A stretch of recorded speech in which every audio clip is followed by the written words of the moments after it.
Hi, and welcome to Your Truth Explored, the podcast where we unpack your truths to bring clarity, understanding, and insight into what lies ahead.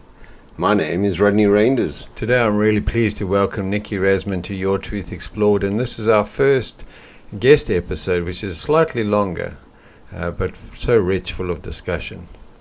Nicky is an ICF professional certified coach, a trainer, and leadership development specialist, an artist, an educator, and someone who supports individuals and teams to think creatively, solve problems, and connect more meaningfully. She brings over 2 decades of experience across design, project management, coaching, and learning and development, and she has a strong reputation for blending creativity with practical leadership insight. Nicky currently serves as the president of ICF Queensland chapter, and her work sits in the intersection of creativity, communication, and meaningful change. What I really value about Nicky's approach is the way she creates space for fresh thinking while staying deeply grounded in real-world application. In today's conversation, we will be exploring how creativity, connection, and communication shape personal growth and leadership, and how thinking differently can open new possibilities in both our personal and professional lives. We'll be reflecting on the data from Episode 1, The Value of Loss, Episode 2, Lessons of Failure, and Episode 3, The Power of Hope. And if we refer to those and you haven't yet heard them, please feel free to go back and listen to those sessions too. Well, Nicky, thank you for joining us and being here today. Oh, thank you for having me, Rodney. It's always wonderful to share time with you.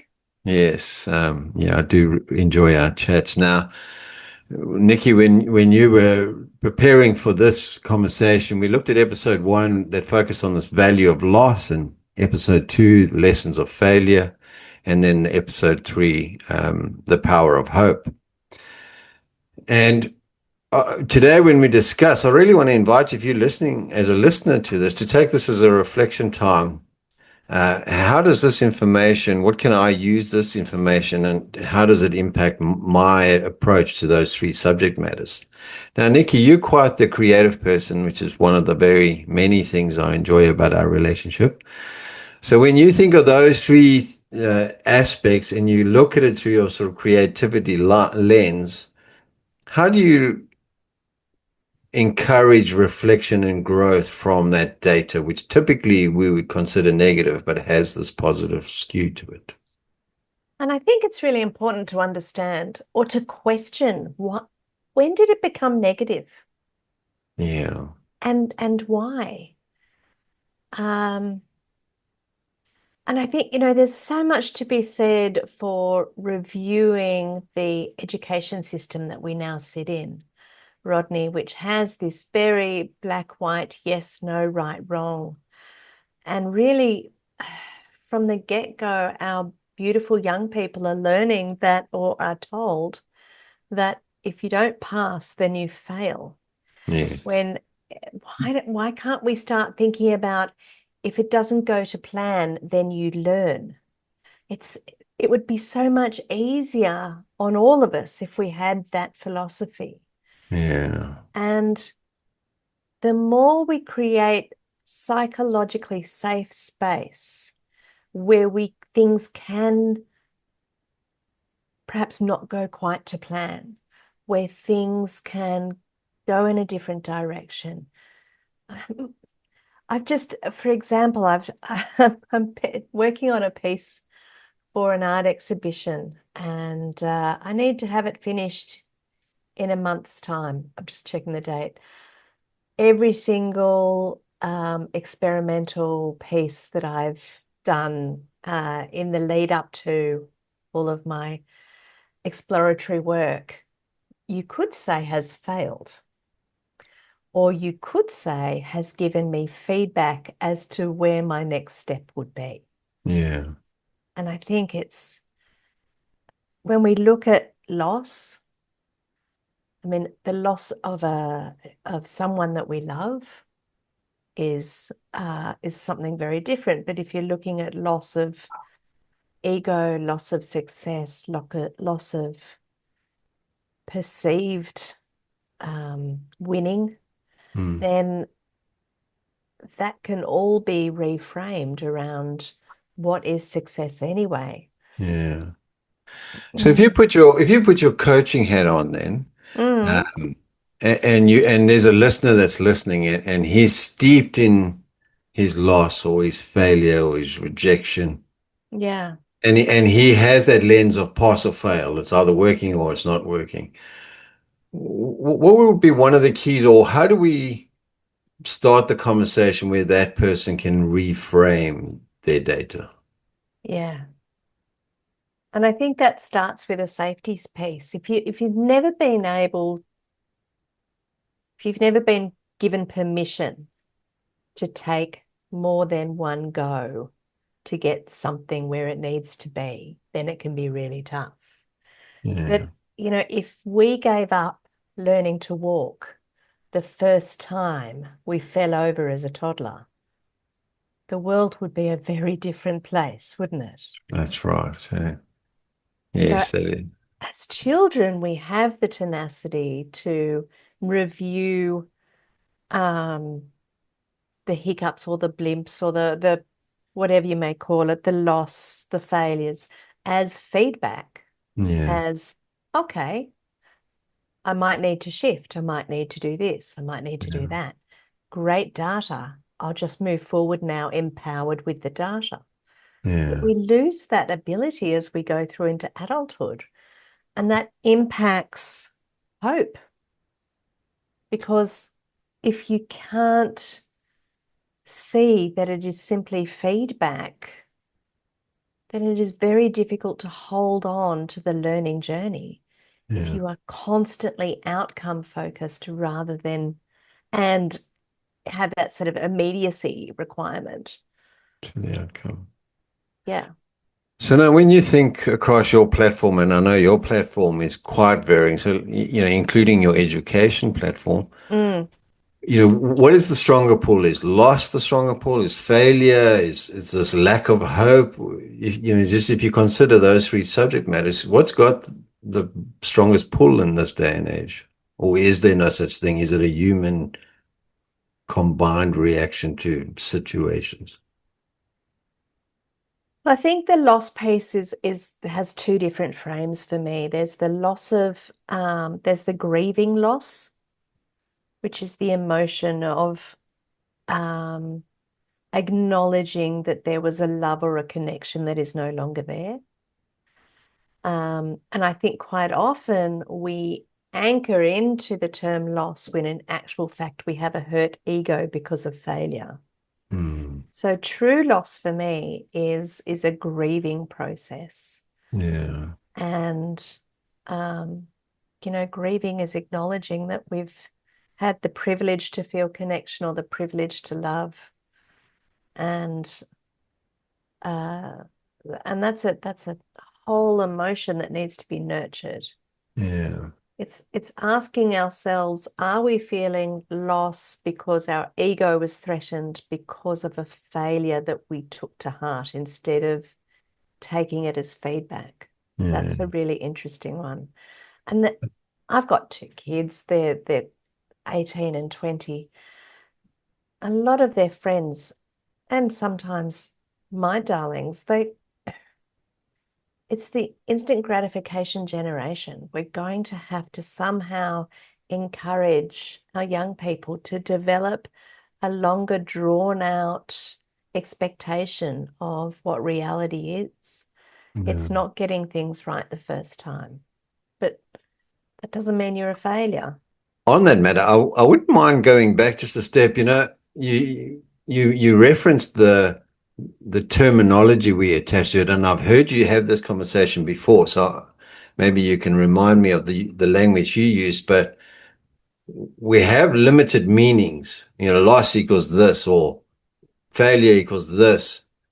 But if it's actually my ego that's hurt, well, it's not loss. It's actually my ego that's hurt. It's a different Yeah, subject, but it's got this different big heading. yeah. Tell me about how you reframed it. I know you put it in good words when we've spoken before. Yeah, so it's really important that we encourage people to come up with more terms for labeling their feelings. so that we don't sort of put things into finite buckets. Because once you're a failure, that is really difficult to hang on to hope. And so most people have, I'm feeling happy, sad, tired, angry, meh. There's 5 different things they can say. What about, my beautiful daughter says to me, don't hate me. This isn't hate. This isn't anger. This is frustration that you and I aren't connecting. And we have a repeated challenge that we're just not able to work out yet. Mm. And so that is a very different feeling to hate or anger. Explaining that and building that awareness allows us to label. And when we label an emotion, we're then able to regulate. When we're able to regulate, I am feeling X. This feels like this. That's right. It helps us move from the amygdala hijack of failure and forward into the prefrontal cortex so that we can then move forward with, okay, that was feedback. I'm not a failure. What is a failure anyway? Yeah. Whose words are they? And move forward constructively. Yeah, I love that, and that's one of the keys in the Troy and his Truth Trigger books that I wrote is that bringing that awareness piece to a younger age group where you can go, oh, I can put a different label on that. It doesn't just have to be angry. I can be a couple of other things as well. So that's great. Now, just if we can reflect back on those 3 subjects, was there any of them that sort of stood out for you personally? We were talking about it was, I loved the fact that, failure is feedback, and you discussed going from, instead of saying, why is this happening to me, with a real victim perspective, through to what is this asking of me? And I think that's such a beautiful way of looking at learning opportunities. What is this asking of me? Yeah. Rodney, when you said that, I just got goosebumps because, like, oh my goodness, yes. What is life asking of me? It's asking me to step into something. Yeah. Because if you think back to when you were at school or somewhere else where you were under an exam situation, if you get 100% in the exam, what do you learn from that exam environment? Where to throw your books away. Yeah, that's right. If you got 49% and you missed out, Yeah. You'll be you hanging on to learn, those books. yeah, but you'll be learning, okay, so the exam looks like this. I studied X. I need to study this. I've got a gap in my understanding there. Yeah. I actually know my knowledge, but I need to improve my skills and application of knowledge with breathing, with eating the right foods, with drinking enough water, all of those sorts of things. Yeah. That's all the feedback that we get. And that's where it's like, what is this asking of me? What is this asking me to embrace in the learning journey? And that gives us hope. Yeah. So just to paraphrase, so that awareness piece is so essential because even if you take the exam scenario, if I don't walk out of the exam and reflect, okay, so this went well, what's my next step? This went terribly. What's my shortcomings? What can I do better? Where can I change? It all sits in that reflection piece. And so I just want to encourage you again, if you're a listener, and you're thinking, man, I don't know how to grapple with these things. There's no pass and fail. There's just an awareness piece. So just the fact that you're having these conversations go across your ears is the universe, God, the man upstairs, whatever language you want to put around that, saying we're setting you up for success. We're bringing the data that says, yes, something to consider. Yeah. We trust you, consider it. And then that hope piece, is hope faith? Yeah. Hope and faith are very similar for me in my life. And, faith is action before evidence of success. Here's this success piece.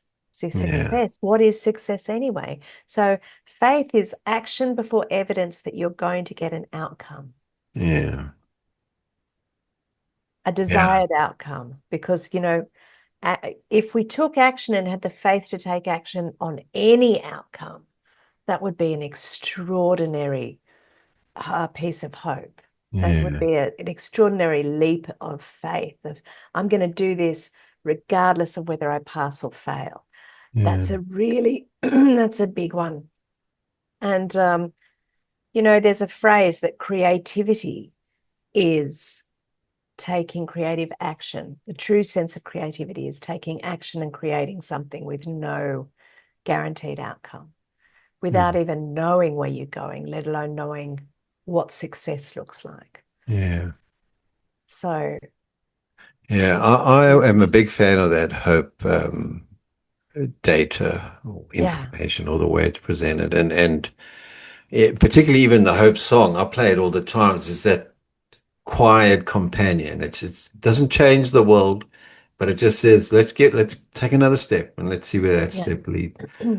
I recently was in a social conversation with a person, and he's not well. He's very ill. And we were talking about this idea of hope and about, success and where we're at in life. And he said, well, so am I a failure because I'm sick?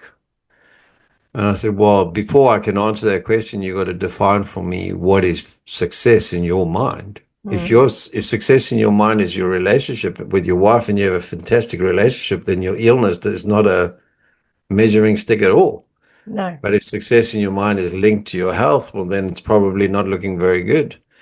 And then you have the choice. Do I want to keep it at that measuring stick, or do I want to turn it to these other, my kids, my wife, my business? He's a professor. There's so much going for him.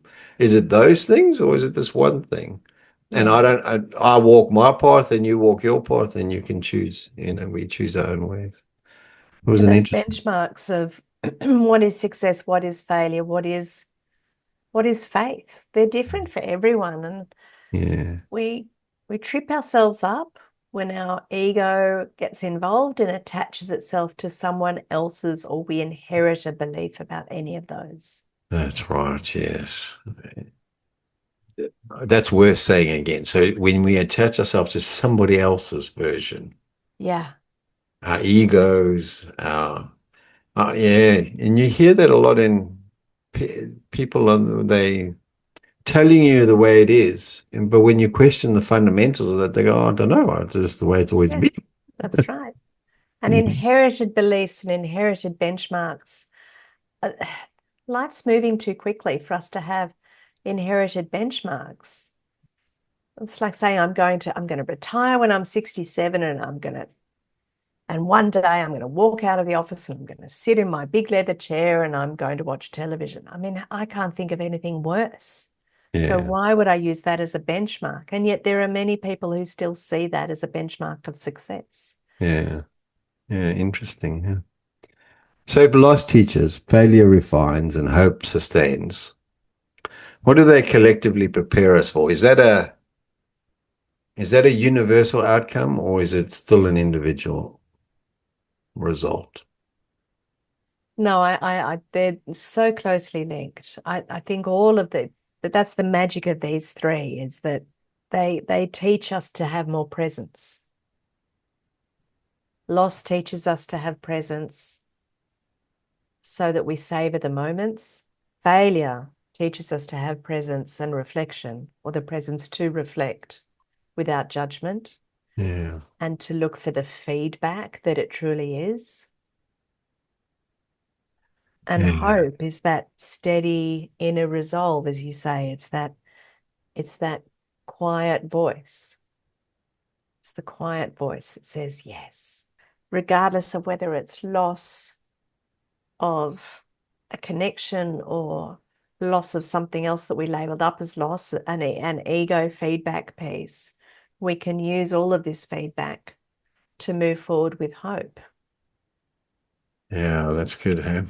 What pearls of wisdom would you give a listener who's listening, and he's sitting after this conversation? We've hung up and he's staring at his screen. What's the key that takes that person and opens up the jewels within the reflection piece?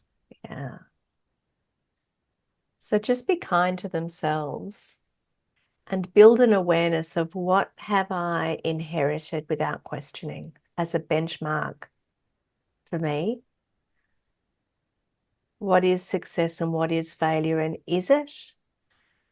And then what am I not seeing in that beautiful feedback loop that life gives us? What am I not recognizing as life is asking this of me? As in it's magically opening doors. Yeah, yeah. It's like turning around and the yellow brick road to Emerald City is before you. And it's such a magical piece to be with if you're able to soften what society's saying about what success and failure is, and soften what the benchmarks traditionally may have been, and just realize that we're all here to achieve our own journeys. And so we set the benchmarks for success. And that 1% a day is enough. That one step in front of the other. Yeah. And if you can just ask yourself to soften the stance, soften the gaze, and see the magic before you. I know that you've always got many a adventure before you. So Yes. what is Nicky looking at 2026 with much passion in her eyes? Yeah, well, I've got this piece that's due in 4 weeks. So the feedback just keeps coming. So I'm really looking forward to the feedback, amalgamating a little more. I'm launching my new Blueprint for Coaching Success program launches next week, or starts next week. So participants are getting ready to get started. So I'm busy creating all of the content for that. And is that the mentoring piece for coaches as well? Yeah, so that's mentoring for coaches on their business, putting together their business and structuring it for success moving forward. Putting together a course for the back end of the year, which will be on coaching and communication skills. So that's sort of a bit like my artwork. It's scattered all over the house. Very good. I do love that. And then in May, I'm going on a swim safari to Vanuatu. Yes, I've heard about your swim safari. It's very intriguing. Yeah, so I'm not sure I'm signing up just yet because there's the physical component that concerns me. Yeah. So I'll have to. At the moment, I'm only swimming about 1.5 Ks every time I get in the pool. So that'll need to get up to about 2.5 Ks, every second day, by May. That's plenty of time. Very good. And now, if I'm listening to Nicky and you're still taking coaching clients as well, huh? I am indeed. So I've got open. my beautiful coaching clients, and in particular, my leadership in the living room clients, where we talk about communication skills and the leadership skills that you develop in the office that you bring home to have those beautiful relationships at home that are calmer with less conflict. So if I want to get hold of Nicky, how do I do that? Oh, you can look up Nicky Rasmin on LinkedIn. We're all hanging out there together. I'm connected to Rodney, so I'm usually commenting or looking. You can look up blueprintcoaching.com.au, and that's my website, and there's links there to call me or email me.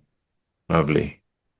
Well, thank you for your time, Nicky, and I do want to encourage you, if you're listening to today, just to take a moment when this comes to an end to reflect and think, what's this data telling me? What can I do with this information?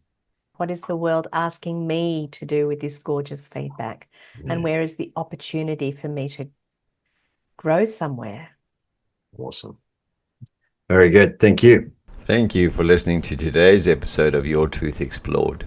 If today's episode resonated with you, please take a moment to follow the podcast and share it with someone who might benefit from the conversation. Your support helps these messages reach the people who need them most. If you'd like to explore your own truths more deeply, you're welcome to connect with me at yourtruthservices.com.au about coaching or counseling bookings. Also available on that website is our other resources such as music, books, and videos. Until next time, take care and stay connected to your truth.